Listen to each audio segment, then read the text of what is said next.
Bienvenidos a este tercer bloque de Poder y Dinero aquí en Americano Media, M790 Radio Libre Miami. Estamos charlando con Paulo Botta, un especialista en Medio Oriente, focalizando en la situación de Turquía a partir de este terrible terremoto, cuyas consecuencias obviamente son difíciles de precisar a esta altura.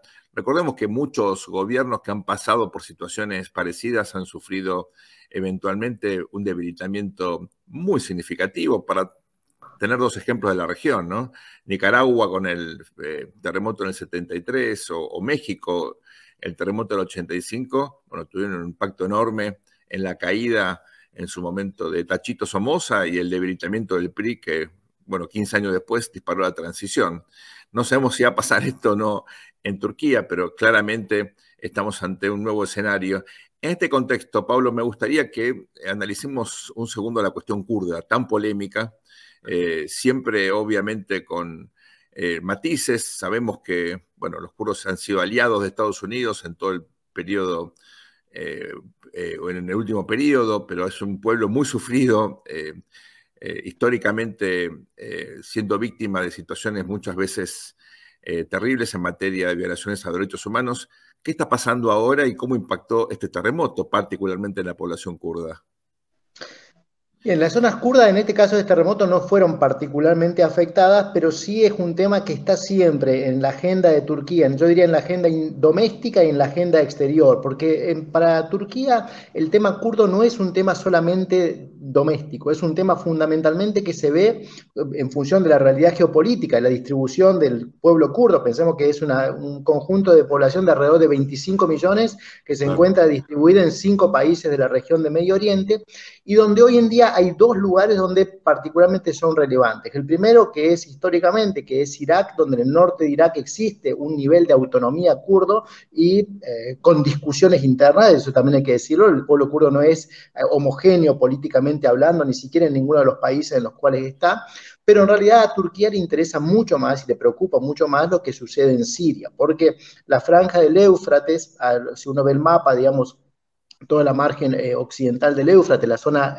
oriental de Siria, está controlada por fuerzas kurdas. Y lo que le preocupa al gobierno de Turquía es que esas fuerzas kurdas que están ejerciendo el poder de hecho en una buena parte de Siria, pues puedan apoyar a un partido que se llama el PKK, el Partido de los Trabajadores del Kurdistán, que es considerado un problema secesionista desde el punto de vista oficial de Turquía, ¿no? Entonces, Turquía tiene un problema interno, los problemas en este sentido, pero con una gran dimensión externa. Y eso explica muchas veces la política exterior de Turquía hacia la región, hacia Siria, particularmente, hacia Irak. Y otro tema que no debemos también descartar es hacia Irán, donde también hay una población kurda importante y donde en los últimos 4 meses de manifestaciones, pensemos que se han iniciado particularmente en esa región, y donde la Guardia Revolucionaria ha llevado adelante operaciones militares tanto en el territorio iraní como en territorio exterior, particularmente iraquí. Entonces, el tema kurdo es un tema que cuando desde Turquía se ve una parte sí es muy doméstico, pero sobre todo las implicancias internacionales, y eso genera ámbitos de cooperación y ámbitos de tensión con los socios de la región, ¿no? En algunos momentos caminan juntos y en otros momentos pues se acusan mutuamente de favorecer la inestabilidad interna del otro, ¿no? Te quería llevar a dos países que nos interesan siempre en nuestro programa, que es obviamente Estados Unidos e Israel. En el caso de Estados Unidos está estos idas y vueltas permanentes entre Erdogan y Washington. Erdogan acusando a Estados Unidos de amparar a golpistas, Estados Unidos sacándole a Turquía el acceso a aviones como el F-35 porque compraba material ruso antiaéreo. Ahora Estados Unidos entregándole aviones de combate de F-16 modernizados. ¿Cómo ves este ida y vuelta, que obviamente de un país que, como decís vos, es muy importante para Estados Unidos, que no saca los pies del plato, que se mantiene en la OTAN, que no deja entrar barcos rusos al Mar Negro, que le manda drones y otras cosas a Ucrania, que lucha contra el Wagner Group y los rusos en Libia? Digamos, ¿cómo es este ida y vuelta? ¿Cómo lo ves vos? Fabián, yo creo que en función de lo que mencionaba, me parece que como marco analítico hay dos cosas que siempre hay que tener en cuenta. En primer lugar, que las relaciones entre los países, de todos los países importantes, son siempre multidimensionales, ¿no? Hay ámbitos en los cuales nadie está de acuerdo y hay ámbitos en los cuales van a cooperar, ¿no? Vos decías ahí, ¿no? No están de acuerdo en que Turquía compre el sistema de defensa antiaéreo ruso, pero los turcos después ayudan a las fuerzas ucranianas vendiéndole sus drones.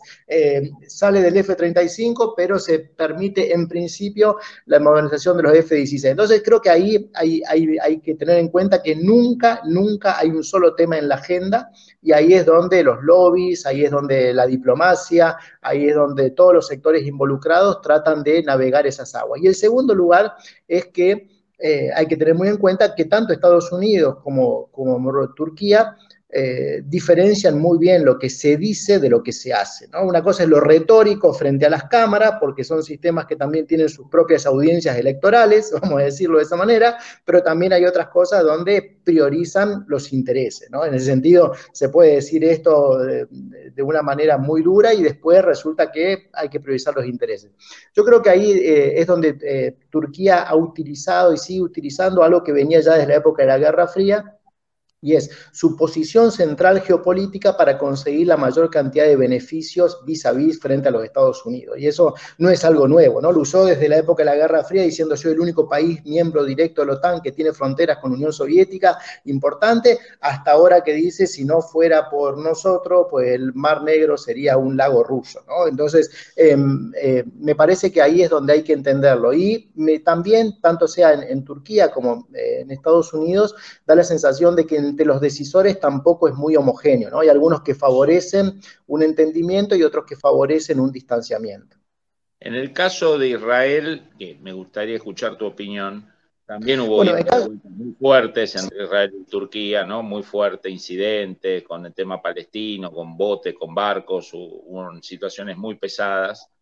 Pero me da la sensación que hay dos cosas que los están acercando otra vez a Israel y a Turquía. Uno es el mundo turcomano puesto al servicio de controlar a los persas, digamos, ¿no? Esa convergencia en Azerbaiyán. Y el otro es el gas, ¿no? Porque Israel se ha transformado en parte del circuito del gas que sale de Azerbaiyán, Turquía también. Estos dos factores me parece que están acercando a Jerusalén y a Turquía. No sé cuál es tu opinión. Mira, yo creo que es un tema fascinante, porque este tema de las bases étnico-identitarias, culturales, como base de política exterior es un tema, a mí me parece fascinante, ¿no? Pero creo que ahí es cierto. En primer lugar, desde el 2010, como señalás, las relaciones entre Turquía e Israel se resintieron mucho, primero por el apoyo irrestricto que le dio Erdogan a algunas facciones palestinas, después por el incidente del Mavi Mármara, donde murieron ciudadanos turcos intentando llegar a la Franja de Gaza. Pero posteriormente, y sobre todo en los últimos meses, se han digamos, reorientado de nuevo las relaciones bilaterales, y ahora el terremoto, recién como mencionaba Sergio, ha dado posibilidad de, en algunos casos, jugar una especie de diplomacia de humanitaria, ¿no? Hemos visto no solamente el apoyo irrestricto muy importante de Israel. Israel es, junto con Azerbaiyán, los dos países que mayor ayuda han enviado a Turquía, pero también dos visitas que son interesantísimas: la visita del ministro de Relaciones Exteriores de Grecia y la visita del ministro de Relaciones Exteriores de Armenia a Turquía en este momento, incluso entre Armenia y Turquía abriendo la frontera que estaba cerrada desde hacía décadas para permitir la llegada de ayuda humanitaria, me parece, y las tensiones con Grecia ahora con una visita, pues eso da lugar también a algunos desarrollos positivos. Puede pasar. Pero en el caso particular de Turquía e Israel, queda muy en claro que hay mucha cooperación y colaboración. Recordarán hace poco más de 6, 7 meses atrás, cuando una cooperación entre la inteligencia turca e israelí desactivó unos intentos de secuestro y de asesinato de ciudadanos israelíes en territorio turco por parte, según se informó, de los servicios de inteligencia iraníes. hay mucha cooperación. Aparece otro que has mencionado ahí, Fabián, que es el caso de Azerbaiyán. Azerbaiyán es un socio fundamental para Israel en la región del Cáucaso, y las tensiones que se han vivido en los últimos tiempos entre Azerbaiyán e Irán tienen mucho que ver con esto, ¿no? Y pasando hace 3 semanas atrás, el asesinato, el ingreso en la embajada de Azerbaiyán en Teherán de una persona que mató al jefe de seguridad y hirió a otras 2 personas con digamos, acusaciones muy importantes por parte del gobierno de Bakú. Y el tema gasífero, ahí es tal vez donde hay mucho más para hacer, porque en el foro de países del Mediterráneo Oriental exportadores de gas no está Turquía. No está Turquía porque eso reflejaba la situación de hace 5 años atrás. Pablo, sabes que nos quedamos sin tiempo. Podemos estar, Bien. la verdad, No, discúlpame, pero... charlando contigo porque tenés una riqueza informativa y conceptual espectacular. Nos gustaría invitarte en otro momento para seguir analizando cuando quieras. la región y esta cuestión en particular. Turquía va a seguir siendo un jugador fundamental. Te agradecemos muchísimo que hayas compartido tu sabiduría aquí en Poder y Dinero. Por favor, gracias a ustedes. No se vayan, volvemos luego a esta muy breve pausa.